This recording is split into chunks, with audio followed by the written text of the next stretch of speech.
बिस्मिल्लाहिर्रहमानिर्रहीम। अस्सलाम वालेकुम। एक भाई ये सवाल करते हैं कि एक शख्स फोत हुआ, उसके वारसान में बेटे भी हैं और बेटियां भी हैं।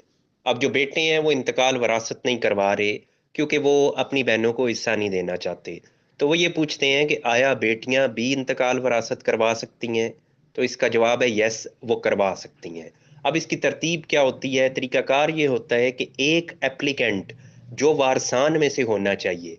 अब अगर एक बेटी है तो वो भी क्योंकि वारिस है तो वो दरखास्त दे सकती है। अब दरखास्त में आपने क्या लगाना है? तो एक बयान अल्फी होगा जिसमें तज़किरा होगा कि कौन फोत हुआ है और उसके वारसान कौन कौन से हैं।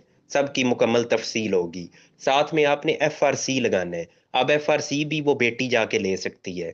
एफ आर सी में मरने वाले के तमाम वारसान मौजूद होते हैं।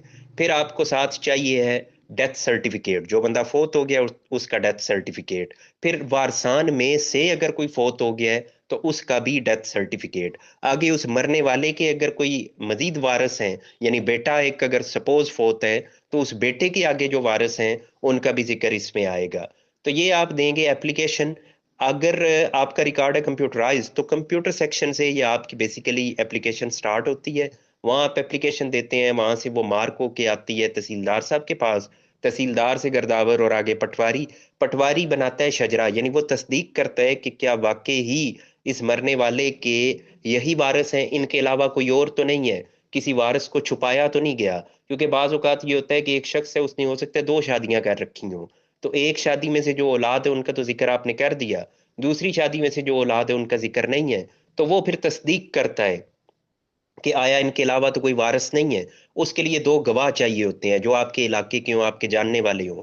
वो तस्दीक करते हैं, आमतौर पे नंबरदार वगैरह होता है, लेकिन ना भी हो नंबरदार तो तब भी चल जाता है। यानी दो बेसिकली विटनेस जो तस्दीक करते हैं कि सच बताया जा रहा है। तो वहां से आपका शजरा बनता है। वही शजरा फिर वापस आता है तहसीलदार साहब के पास। फिर तहसीलदार साहब भी उन्हीं विटनेस से इसकी तस्दीक करते हैं। और वहां से फिर वो वापस आपका तमाम जो मटेरियल आपने प्रोवाइड किया और तमाम रिपोर्टिंग होके शजरा बन के वो वापस आ जाता है अराजी रिकॉर्ड सेंटर में। और वहां आपका इंतकाल वरासत दर्ज कर दिया जाता है। उसकी माइनर सी फीस होती है, वो फीस वहां पे कर देते हैं। इसमें अल्टरनेट ऑप्शंस भी हैं, वो भी आपके सामने हाईलाइट करूं।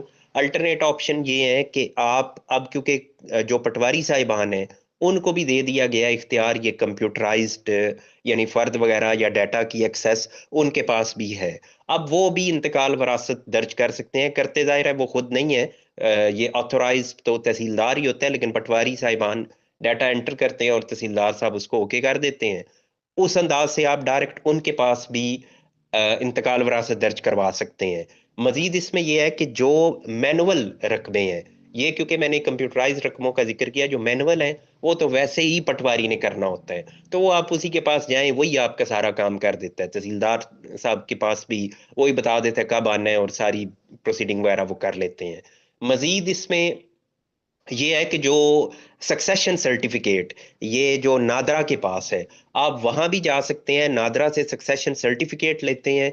उस सर्टिफिकेट को लेके आप अराजी रिकॉर्ड सेंटर चले जाएं, तो वो भी आपका दर्ज कर देते हैं इंतकाल वरासत। लेकिन सक्सेशन सर्टिफिकेट क्या है? यानी उसमें भी वारिस डिक्लेयर होते हैं। वहां भी नादरा ये बताता है कि ये बंदा फोत हो गया है और इसके वारिस ये हैं और इसका इतना हिस्सा बनता है। यानी वो भी डिटरमिन कर देते हैं हर एक के शेयर क्या बनते हैं विरासत में से। तो वो शेयरर्स डिटरमिन हो गए कौन है लीगल हेयर्स। फिर आप वो लेके सक्सेशन सर्टिफिकेट नादरा अराजी रिकॉर्ड सेंटर जाएं, वहां इंतकाल वरासत दर्ज हो जाता है। लेकिन नादरा सक्सेशन सर्टिफिकेट जारी तब करता है जब तमाम वारसान उधर पेश हों नादरा के दफ्तर में। इसलिए वहां के लिए सबका होना जरूरी है।